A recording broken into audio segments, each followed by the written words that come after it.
주요 자동차 제조사들이 자율주행 기술 라이선스에 대해 문의해왔고 우리는 이에 매우 열려 있습니다. 반갑습니다. 오늘 일론 머스크는 다양한 인터뷰에 참여하였으며 주요 정보를 많이 공유하였습니다. 바로 방금 봤던 테슬라 FSD 라이센싱과 관련된 CNBC 인터뷰를 더빙 영상으로 보며 주요 내용에 대해서는 제가 추가 정보를 제공해 드리도록 하겠습니다. 다시 웨이모 얘기를 해보면 웨이모는 약 700대의 차량만 보유하고 있지만 이미 시장에 나와 있죠. 베벌리 힐스를 비롯해 여러 곳에서 운행 중이고요.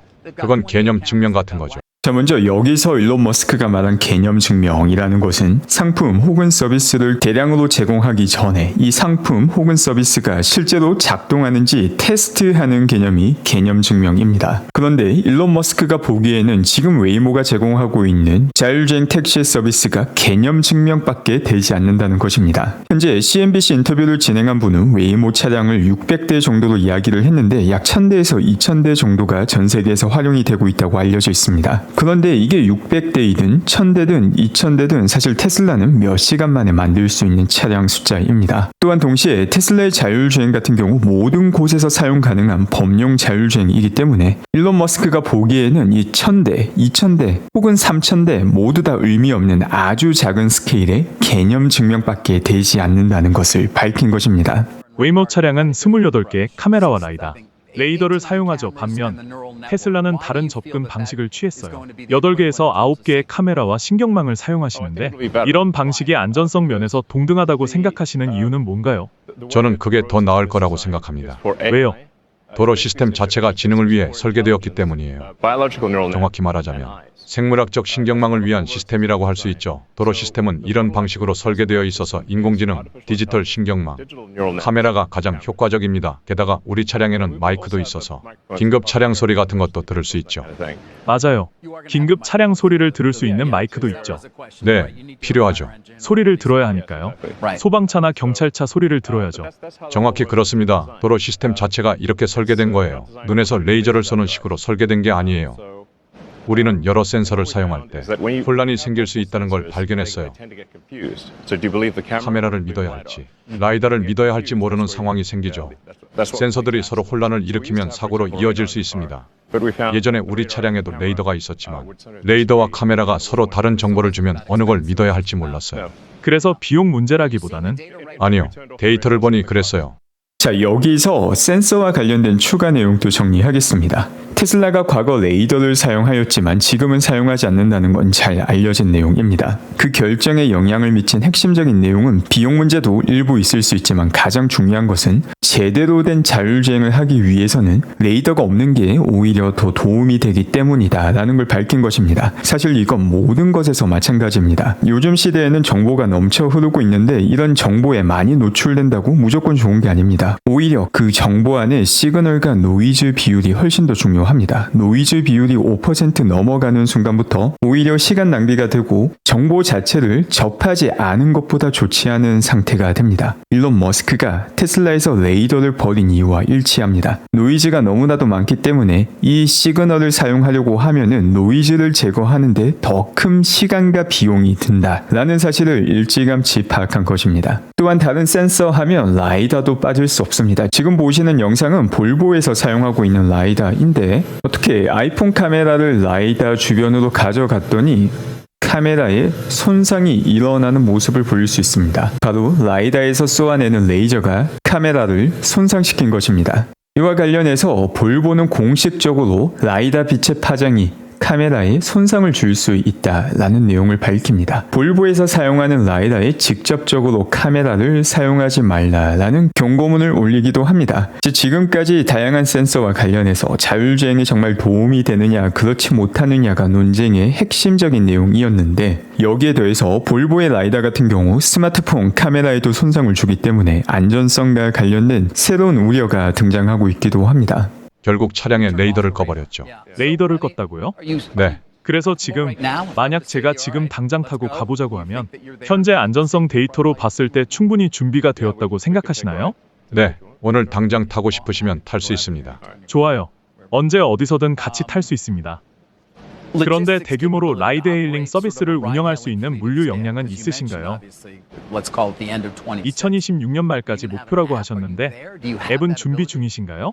그런 능력이 있으신가요? 이런 질문은 너무나도 귀여운 질문이죠. 마치 전 세계 마라톤 기록을 가진 선수에게 오늘 10km 정도 달릴 건데 괜찮으실까요? 라는 질문을 하는 것과 비슷한 수준의 질문입니다. 참고로 일론 머스크 같은 경우 초등학생 나이에 독학으로 슈팅 게임을 만들어서 판매한 경력이 있기도 하며 일론 머스크의 프로그래밍 능력은 아주 잘 알려져 있습니다. 요즘은 AI가 프로그래밍도 많이 도와주기 때문에 전문 지식이 없는 사람들도 쉽게 프로그래밍을 시작할 수 있지만 일론 머스크가 운영하는 스페이스X 같은 경우 AI 도움 없이 사람이 모두 다 코드를 짜고 있습니다. 그리고 거기에 일론 머스크 역시 크게 공헌을 하고 있죠. 그러다 보니 라이드 헤일링 앱 정도는 굳이 AI 도움 없이 충분히 혼자서 해결할 수 있다고 답을 하였습니다. 앱은 충분히 만들 수 있을 거예요. 그 부분은 걱정 안 하시는 것 같네요. 이미 앱이 있으니까요. 네, 알아요. 하지만 라이드 헤일링 전용 앱을 출시할 계획이 있으신가요? 라이드 헤일링 앱이요. 그건 그렇게 어렵지 않아요. XAI를 사용하면 1시간 만에 만드시는 건가요? 제가 쉽게 만들 수 있습니다. 혹시 기술을 라이선스할 생각도 있으신가요? 네. 여러 주요 자동차 제조사들이 자율주행 기술 라이선스에 대해 문의해왔고 여기서 핵심은 두 가지입니다. 첫 번째가 복수형인 여러라는 표현이고 그 다음이 주요 자동차 제조사입니다. 그냥 제조사가 아니라 Major Automakers라는 표현을 사용합니다. 충분히 규모가 있는 자동차 제조사에서 테슬라의 FSD와 관련된 문의를 시작했다. NACS 2차전이 시작이 된 것입니다. 처음에 NACS가 나올 때만 하더라도 다양한 곳에서 테슬라가 만든 표준이 아니라 다른 기업의 표준으로 통합이 될 것이다 라는 헛소리들이 많이 나왔지만 얼마 지나지 않아서 NACS 대항마들은 모두 다 소리 소문 없이 사라졌습니다. FSD 라이센싱 같은 경우 일론 머스크는 그 능력을 검증하면 검증할수록 수요가 높아질 것이다 라고 하였는데 수요가 높아진다는 것은 FSD 라이센싱의 비용이 올라간다는 것과도 동일한 말이 됩니다. 처음에 한 곳, 두 곳 FSD 라이센싱 계약이 체결이 되고 나면 그 다음부터는 NACS를 보는 것처럼 그 밖의 모든 기업들이 조금이라도 더 빨리 라이센싱을 받기 위해 줄을 서게 될 것이며 또 동시에 FSD 라이센싱 가격 역시 테슬라에게 유리한 쪽으로 책정이 되게 될 것입니다. 우리는 이에 매우 열려 있습니다. 자율주행 능력을 더 많이 보여줄수록 라이선스 수요도 올라갑니다. 기꺼이 도울 준비가 되어 있습니다. 다시 안전성 얘기로 돌아가면 안전은 분명 핵심 초점이 될 텐데요. 비즈니스 인사이더에서 주말에 본 기사가 있었어요. 웨이머와 테슬라를 비교한 테스트였는데 비판적이지는 않았어요. 비즈니스 인사이더는 진짜 언론사가 아니에요. 과거 역사와 맥락을 모르면 일론이 비즈니스 인사이더를 욕하는 것처럼 들릴 수 있습니다. 하지만 지난 몇 년간 비즈니스 인사이더는 사실관계가 명백히 잘못된 기사를 아주 많이 올렸으며 과거 이에 대해서 얼마나 어처구니 없는 헛소리인지 여러 번 반박하기도 하였습니다. 그 중에서 지금 당장 기억에 남는 건 일론 머스크가 전용기를 타면서 여승무원에게 말을 선물해주고 성적인 요구를 하였다라는 헛소리를 올리기도 하였습니다. 그 밖에도 테슬라와 관련된 수없이 많은 노이즈, 대꾸할 가치조차 없는 사실관계가 잘못된 기사를 많이 올린 곳이 비즈니스 인사이더이기 때문에 일론 머스크는 진짜 언론사가 아니라고 표현을 한 것이고 실제로 언론사가 아닌 찌라시 제조 공장이기도 합니다. 그들의 저널리즘 신뢰도 논쟁은 여기서 하지 않겠습니다. 하지만 그 테스트 자체를 말씀드리자면 웨이머가 더 나았다고 한 이유는 지오펜싱 때문에 복잡한 교차로를 피했기 때문이라고 했어요.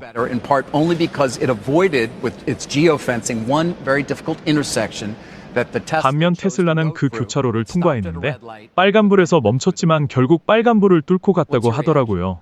이에 대한 반응이 어떠신가요? 비즈니스 인사이더 기사에 대해선 논평하지 않겠습니다. 하지만 그게 걱정되는 부분은 아니신가요? 테슬라는 지오펜싱 없이 고속도로 같은 곳도 다니잖아요. 웨이머는 그런 상황을 피하죠. 아직 중요한 테스트에서 실패할 가능성이 걱정되시진 않으신가요?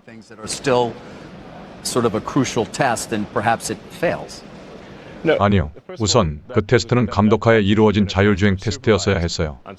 완전 자율주행이 아니라 사람이 개입할 수 있는 상황을 전제로 한 거죠. 그러니 그 테스트 자체가 의미가 없어요. 지금 일론 머스크의 대답은 현재 FSD 버전에 적용되는 기준을 의미합니다. 현재 제공되는 FSD는 감독형이라고 명확하게 설명이 되어 있으며 바로 이 때문에 FSD 판매를 한다 하더라도 이 모든 걸 매출로 인식하고 있지 않습니다. 자율주행 성능 향상 속도가 아주 빠르게 올라가고 있으며 지금 또 상당히 높은 수준을 보여주고 있습니다. 그렇기 때문에 다가오는 버전 14에서는 사실상 감독이 필요 없는 무감독 자율주행이 가능하다라는 것이고 이를 바탕으로 로보택시가 시작되는 것이기도 합니다. A person who is going to take over. So their test made no sense. 알겠습니다. For when we 하지만 오스틴에서 차량을 배치할 때는 전체 오스틴 지역이 아니라 우리가 가장 안전하다고 판단한 지역에만 배치할 계획입니다. that we consider to be the safest. So we will geo. 그러니까 지오펜싱을 할 거예요. Yeah, of course.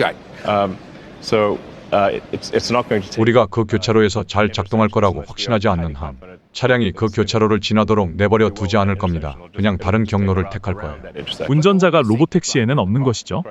맞습니다. 차에 아무도 없는 것이죠?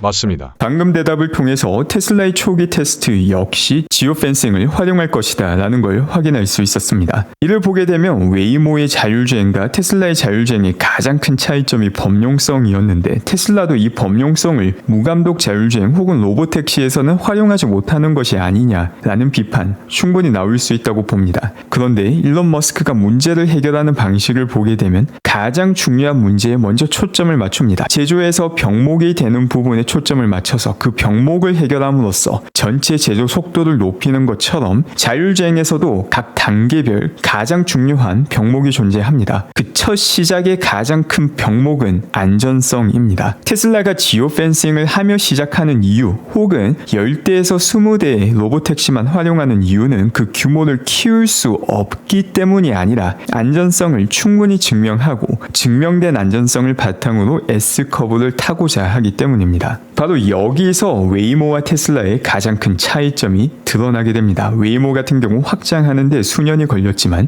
테슬라 같은 경우 안전성이 확인이 되게 된다면 매월 몇 배씩 증가시키며 수천 대의 로보택시를 운영하기까지는 전 1년이 걸리지 않을 것이라 봅니다. 오늘 진행되었던 CNBC 인터뷰와 함께 또 카타르 포럼에 참여하여서 40분간의 인터뷰에 응하기도 하였습니다. 이 40분간의 인터뷰를 전부 다 함께 볼 수는 없기 때문에 노트북 LM으로 만든 팟캐스트 중에서 주요 부분만 함께 살펴보며 또 필요한 부분에서는 추가 정보를 제공해 드리도록 하겠습니다. 특히 테슬라, 그리고 AI, 또 규제 문제, 마지막으로 미래 기술에 대한 그의 생각들을 좀 집중적으로 파헤쳐보면 좋을 것 같습니다. 아시다시피 머스크가 여러 회사를 운영하잖아요. 뭐 정부 자문도 하고요. 일단 제일 관심이 많은 테슬라 얘기부터 시작해볼까요? 최근에 판매 부진 때문에 걱정하는 목소리가 좀 있었는데 인터뷰 보니까 머스크는 이미 상황이 반전됐다. 뭐 이렇게 자신이 있더라고요. 네, 그렇죠. 유럽 시장이 좀 약하긴 한데 다른 지역은 괜찮다. 그래서 수요에는 전혀 문제가 없다. 이런 입장이었어요. 심지어 주가가 이걸 보여주고 있다. 뭐 이런 말까지 했죠. 이 수요와 관련된 내용 추가 정보도 살펴보겠습니다. 지금 보시는 내용은 중국 주간보험 등록수입니다. 중국 같은 경우 기가 상하이에서 생산한 차량을 중국 내에 판매도 하고 또 동시에 유럽으로 수출을 하기도 합니다. 바로 지난주에 3,000대라는 낮은 수치가 나왔을 때도 정리하였는데 각 분기 두 번째 월 중순 이후부터는 수출 선박이 떠난다 하더라도 그 선박에 실려있는 차량이 같은 분기 내 인도가 되지 않기 때문에 바로 이 시점부터 중국 내 판매에 초점을 맞추게 되며 5월 두 번째 혹은 세 번째 주 판매량을 보면은 필요 없는 노이즈가 사라지게 될 것이다 라고 정리를 했었고 바로 그 내용이 이번 주에 확인이 되었습니다. 테슬라의 중국 내 판매량 같은 경우 11,000대를 넘기며 다시 높은 수치로 반등을 하였습니다. 바로 전주와 비교를 하게 된다면 3배 이상 거의 4배에 가까운 수치를 보여주게 됩니다. 작년 동주와 비교를 하게 된다면 약간 낮은 수치이지만 다가오는 5월 말과 6월 판매량 같은 경우 작년과 비교해도 더 높은 수치를 보여줄 것이다 라고 예상하고 있습니다. 또한 중국 내 보험 등록수를 모델 Y와 모델 3로 나눠서 보게 되면 지난주 같은 경우 모델 Y의 수치가 아주 적었습니다. 그런데 바로 그 전에 중국에서의 모델 Y 최대 생산량을 확보한 상태다라는 내용을 확인했기 때문에 이 당시 모델 Y는 대부분 유럽으로 수출되었을 가능성이 크다라고 내용을 정리했었는데 바로 이번 주에 모델 Y 판매량이 급증했다라는 내용 역시 그 주장이 사실일 가능성이 높음을 보여주고 있습니다. 그 밖에 일론 머스크 같은 경우 유럽에서의 판매량은 조금 내려갔지만 다른 국가들 같은 경우 수요가 높다라고 이야기를 하였는데 이 내용을 증명할 수 있는 자료 역시 존재합니다. 지금 보시는 자료는 지난 3월 전기차 판매량을 나타내고 있는데 테슬라 같은 경우 2등과 비교했을 때 6배 이상의 판매량을 보여주고 있습니다. 테슬라와 관련된 노이즈가 많지만 미국에서의 판매량이 여전히 강력하다는 것을 보여주는 자료입니다. 그 밖에 중국 전기차 제조사의 주간 보험 등록수 역시 확인해 보겠습니다. 니오 같은 경우 지난주와 비교했을 때 소폭 올라간 모습을 볼 수 있으며 테슬라는 앞서 확인했듯이 지난주와 비교하면 높은 점프, 전체적인 흐름 역시 모델 Y 업그레이드 이후 다시금 우상향하는 트렌드를 보여주고 있습니다. 그 밖에 샤오펑 같은 경우 인도량이 조금씩 내려가는 트렌드를 보여주고 있으며 리오토는 지난주보다 조금 상승한 인도량을 보여주었습니다. BYD 같은 경우 지난주에 비해 이번 주 판매량이 다소 줄어든 모습을 확인할 수 있으며 샤오미 역시 특별한 움직임은 보여주고 있지 않습니다. 중국 전기차 시장에 특별한 움직임은 포착되고 있지 않으며 이제 다가오는 5월 말과 6월 테슬라 모델 Y 주니퍼 효과가 여전히 지속되는지 확인하는 게 중국 시장 내에서는 키포인트가 됩니다. 그럼 계속해서 카타르 포럼에서 일론이 밝힌 주요 내용 살펴보겠습니다. 그 자신감이 어디서 나오나 했더니 네. 근데 더 흥미로운 건 그가 테슬라에 대한 어떤 장기적인 약속, 비전을 얘기하면서 단순히 보상을 더 달라는 게 아니었어요.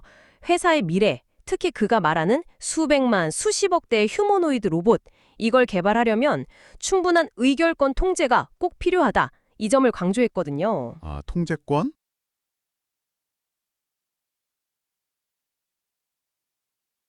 자, 여기서 정말 중요한 내용이 있습니다. 일론 머스크 같은 경우 앞으로 5년 동안 계속해서 테슬라에 남아서 CEO로서 역할을 하겠다라고 밝혔는데 또 동시에 거기에 합당한 보상을 받아야 된다고 밝혔습니다. 이를 곡해하여서 세상에서 제일 부자인 사람이 더 돈을 탐한다라고 이야기하는 얼간이들도 분명히 있을 겁니다. 그런데 그런 얼간이들 특징은 자기가 받아야 되는 돈은 몇 푼만 못 받아도 난리를 친다는 겁니다. 정말 중요한 건 그 사람의 배경이 어디냐를 떠나서 정당한 대가를 지불해야 된다는 건 상식이라는 점입니다. 일론이 보상을 받아야 되는 건 상식적으로 당연한 것이지만 또 이게 결코 주주들에게도 나쁜 일이 아닙니다. 과거 일론 머스크의 보상안은 시총을 10배 이상 키워야지 모든 보상을 받는 구조였는데 이번에도 비슷한 구조로 보상안이 통과가 되게 된다면 테슬라의 주가가 다시금 10배 이상 상승할 확률은 훨씬 더 높아지게 됩니다. 그런데 여기서 일론 머스크가 중요한 발언을 하죠. 정말 중요한 거는 충분한 의결권을 가지는 것이다 라고 밝혔습니다. 일론 머스크가 이렇게 말한 이유는 경제적인 보상도 중요하지만 다른 누군가가 테슬라 결정을 개입하여서 잘못된 방향으로 이끄는 것을 막아야 된다라는 생각을 강하게 가지고 있기 때문입니다. 이게 얼핏 보면 터무니없는 소리처럼 들릴 수 있는데 이게 정말 중요한 일입니다.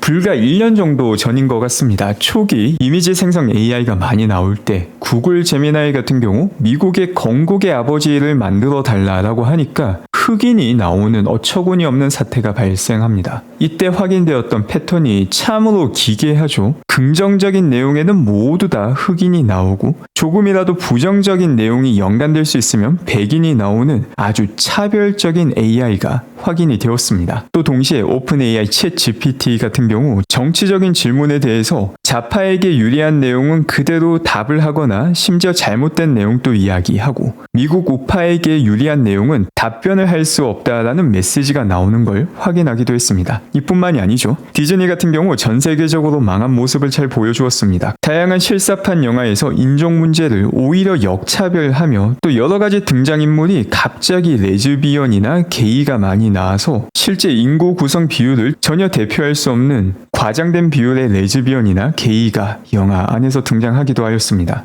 일론 머스크는 그 문제를 일찌감치 파악을 하였으며 이런 문제를 해결하기 위해서 X를 인수한 것이고 벌써 타락해버린 다양한 미디어의 문제 역시 오랜 기간 동안 잘 인지하고 있습니다. 바로 이 때문에 다가오는 휴머노이드 산업 역시 잘못된 방향으로 휴머노이드가 만들어지게 된다면 사람들에게 도움이 되는 것이 아니라 오히려 억압의 도구로서 악용될 가능성 충분히 높습니다. 그렇기 때문에 다가오는 보상에서 의결권의 중요성을 신자유주의 투자자들한테 쫓겨날 수도 있다. 이런 걸 되게 경계하는 모습이었어요. 로봇이라는 큰 그림을 놓치기 싫다는 거겠죠. 그 통제력 이슈가 결국 AI 문제로도 자연스럽게 연결되는 것 같아요. 본인이 공동 설립했던 오픈 AI 있잖아요. 거기를 상대로 법적 다툼을 계속하겠다. 이걸 또 분명히 했더라고요. 맞습니다. 원래 비영리 오픈소스로 시작했는데 영리 폐쇄 소스로 바뀌었다. 이거는 배신이다. 이런 거죠. 그 비유가 상당히 강렬했어요.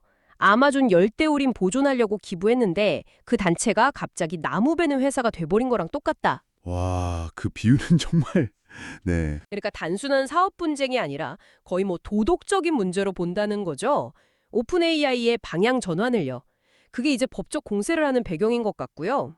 AI 규제에 대한 생각은 좀 바뀐 것 같던데요.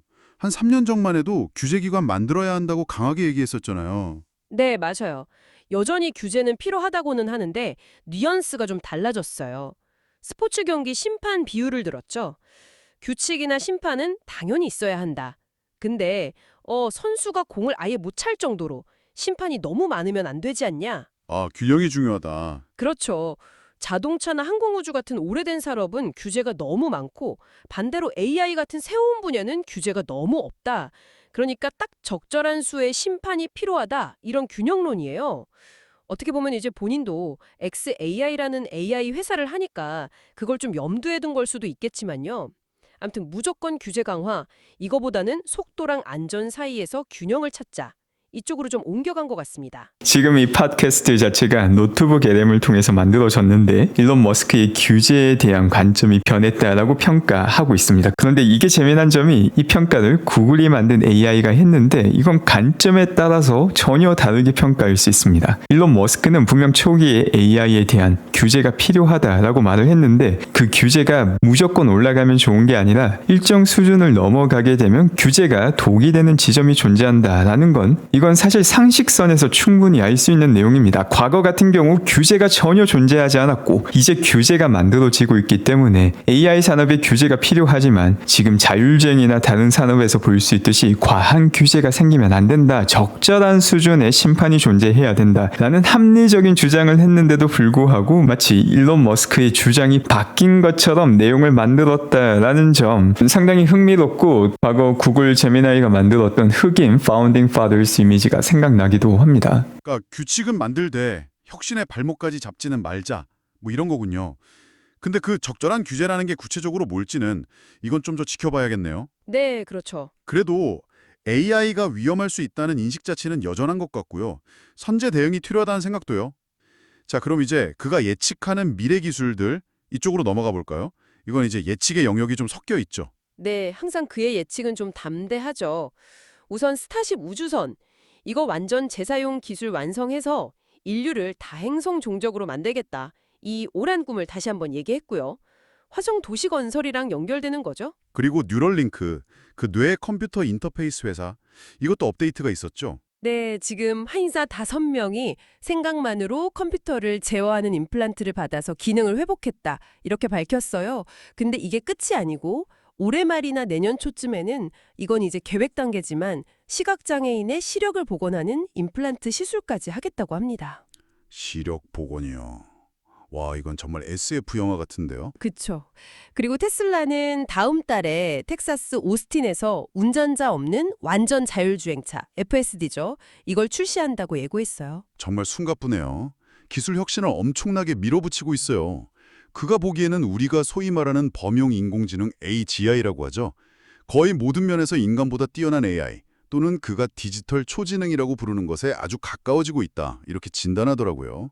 그 폭발적인 발전을 우리가 지금 보고 있다고요. 만약에요, 정말 머스크 말대로 다음 달에 완전 자율주행차가 도로를 막 다니고 뉴럴링크가 시력 복원에 성공한다면 그 파급 효과는 진짜 상상하기 어려울 것 같아요.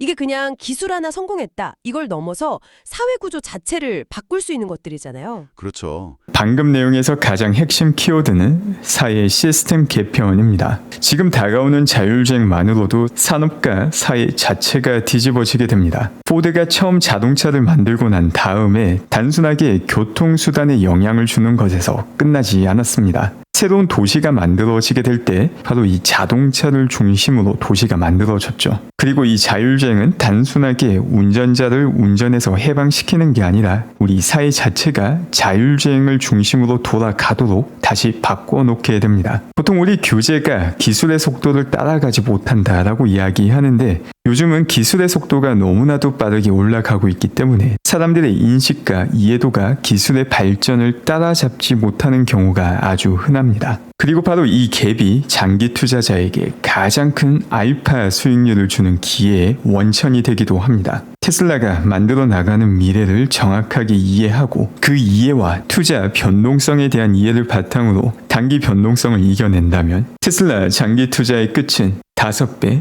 10배 이상의 수익률로 충분히 돌아올 수 있다고 봅니다. 오늘 또 함께 해주신 분들 감사드리며 즐거운 하루 되시기 바랍니다.